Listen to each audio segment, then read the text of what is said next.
26 जनवरी 1992 से पहले श्रीनगर के लाल चौक पर तिरंगा फहराने की हिम्मत कोई नहीं जुटा पाता था। घाटी में तिरंगा झंडा बहुत तलाशने पर भी लोगों के पास नहीं मिलता था। लाल चौक के बाजार में 15 अगस्त के दिन भी तिरंगा फहराना मुश्किल था। नरेंद्र मोदी ने इन हालात को बदलने का संकल्प लिया। उन्होंने पूरे कश्मीर में घर घर तिरंगा फहराने की कसम खाई। 5 अगस्त 2019 को नरेंद्र मोदी ने एक नया इतिहास रच दिया।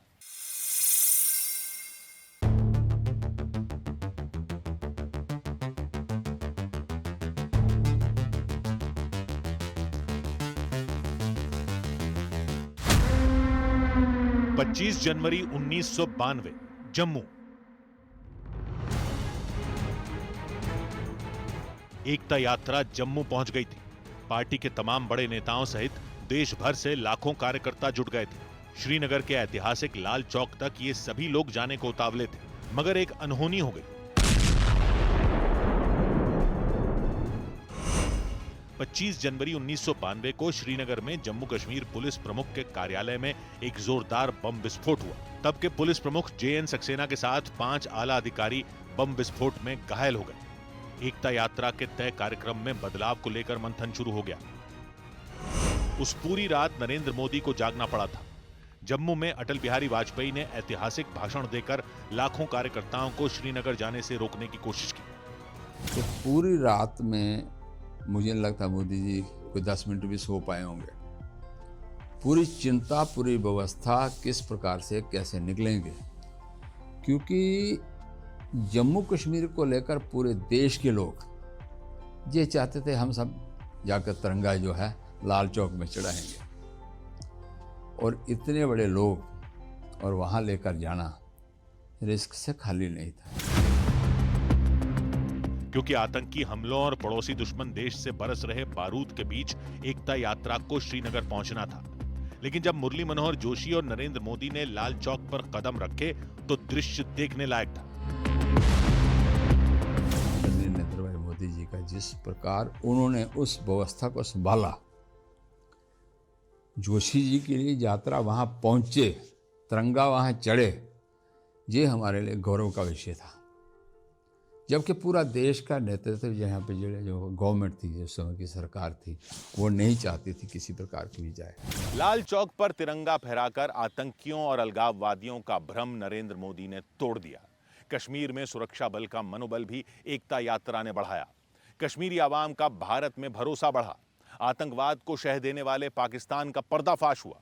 कश्मीर भारत का मुकुट है, ये मैसेज देने में नरेंद्र मोदी कामयाब रहे। लेकिन उनका मिशन कश्मीर अभी पूरा नहीं हुआ था।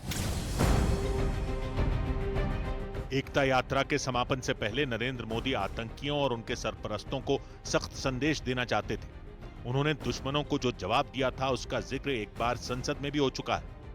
श्रीनगर के लाल चौक में तिरंगा फहराया, उसके बाद मैंने मीडिया के लोग पूछने लगे, मैंने कहा था कि आमतौर पर तो 15 अगस्त और 26 जनवरी को जब भारत का तिरंगा लहराता है तो भारत के आयुध, भारत के बारूद सलामी देते हैं, आवाज करके देते हैं।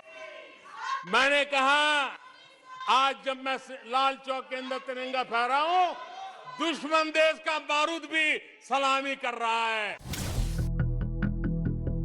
नरेंद्र मोदी जिस दिन प्रधानमंत्री बने उसी दिन से उन्होंने कश्मीर समस्या को जड़ से मिटाने का मिशन शुरू कर दिया था। 5 अगस्त 2019 को मोदी सरकार ने कश्मीर की नई आजादी का ऐलान भी कर दिया, जिसके बाद कश्मीर के घर घर तिरंगा फहराने लगा। जम्मू कश्मीर के बारामूला के हैदरबाग में 108 फीट ऊंचा राष्ट्रीय ध्वज स्थापित किया गया। उत्तर कश्मीर के कुपवाड़ा रीजन के लंगेट पार्क और LOC के पास कमान चौकी पर 108 फीट ऊंचा तिरंगा शान से लहराया।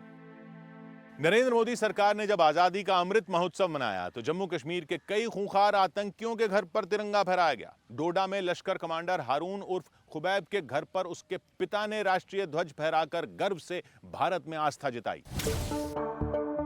कश्मीर घाटी में घर घर लहराता तिरंगा एक मायने में डॉक्टर श्यामा प्रसाद मुखर्जी को नरेंद्र मोदी की श्रद्धांजलि है, जिन्होंने एक देश एक विधान एक निशान का नारा दिया था, जिन्होंने कश्मीर से 370 को हटाने के लिए आंदोलन शुरू किया था। जिन श्यामा प्रसाद मुखर्जी ने कश्मीर के लिए प्राणों का बलिदान दिया, उन्हीं के नक्श कदम पर चलकर नरेंद्र मोदी ने राष्ट्रीय एकता का श्री गणेश किया। नरेंद्र मोदी उसी ऊर्जा से राष्ट्र निर्माण का अभियान चला रहे हैं जिसका जिक्र डॉक्टर मुखर्जी किया करते थे।